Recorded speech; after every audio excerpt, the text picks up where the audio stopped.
Hey guys, welcome back to the channel.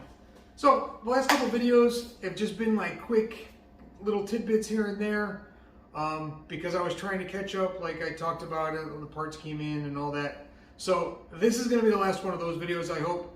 I think I've pretty much got to a spot where I've caught up and I can start doing a little, relax a little bit and start filming some detail and still be able to get the car done in a timely manner.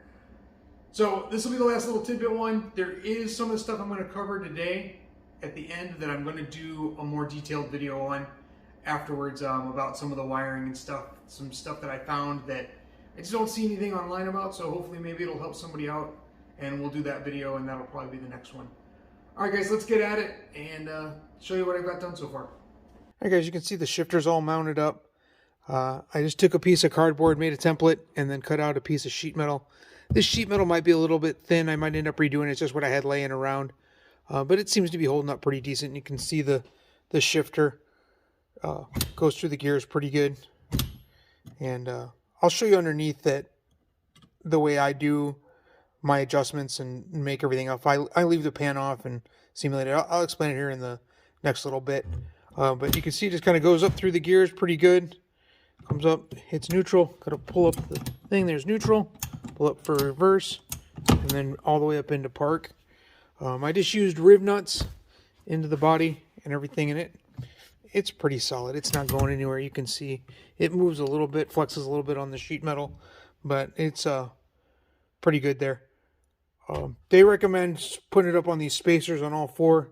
Just the way I mounted it and where it was sitting, I liked it down a little bit lower and just mounted it up through that. Put a hole through the floor and got the cable. It's all adjusted up, and I'll show you what I did, how I adjusted it on the bottom.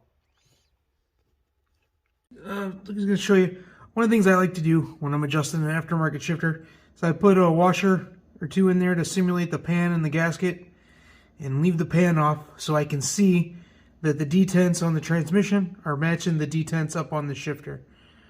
Everything, I've already adjusted everything. Everything seems like it's pretty good, but I just want to show you guys how I do it. So the way they recommend you do it is to adjust it from first and then up into park. So I'll just show you going through the gears and hitting all the detents on there. And they match all the detents up here. So that's first, second, third, fourth or drive, neutral, reverse, and then all the way up into park. See, you hit all the detents in there. Hit all the detents up here.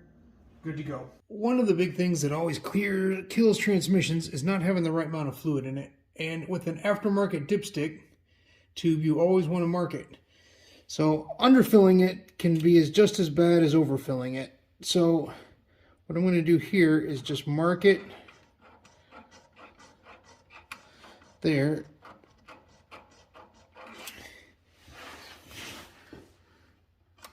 I got a good little mark on that. I'm going to use my glass. Oh, knocked you guys.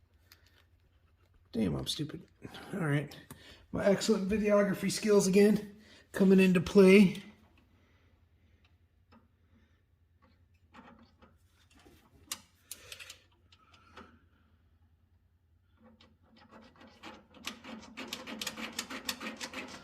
What I'm doing is I'm just filing a mark into it there.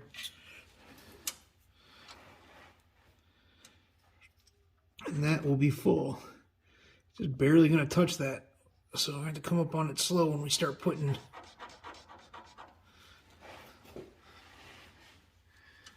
things in there. Probably go ahead and pull that out and make a good mark on it. So the next thing we worked on was eliminating the starter solenoid for the Ford. It's a remote mount on that, and the Chevy obviously has it all built into the starter. So we got to figure out a few things. The first thing we did is this is the trigger wire for the starter solenoid.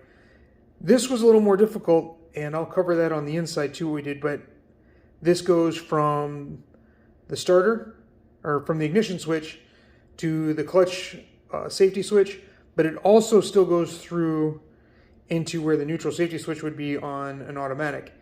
And that wiring had been cut and caused me a whole bunch of problems trying to figure out what this was, and we'll cover that. And so if anybody else runs into it, I'm going to do that when I talk about doing it in a separate video. So I figured that out. The next thing I got to figure out what I'm going to do is this pretty much powers everything else on the headlights, everything interior, turn signals, pretty much everything else on the inside of the car, all the accessories comes through this. So in the original one, it goes to the starter solenoid and it powers off of that. Well, I'm not going to use that anymore, so I got to figure if I'm going to extend this and run this back to where the battery's at and power it off of there, or if I'm going to do some sort of power distribution block and use the big battery cable they have, run it all the way up here to the front already. Haven't really decided what I'm going to do there, but that pretty much eliminates all of that, and we've got the headlights and everything running. I took it back out of the fender. I just didn't like it running through the fender like that, or through the fender well. So let me go into the inside and show you what we got going on there. So you can see we got some wires running here. This is for, these two are for the reverse lights that we're going to run up to this switch, because this is the reverse light switch. And the other one is for the neutral safety switch. And that's where we ran into problems. I'm going to do a separate video on that.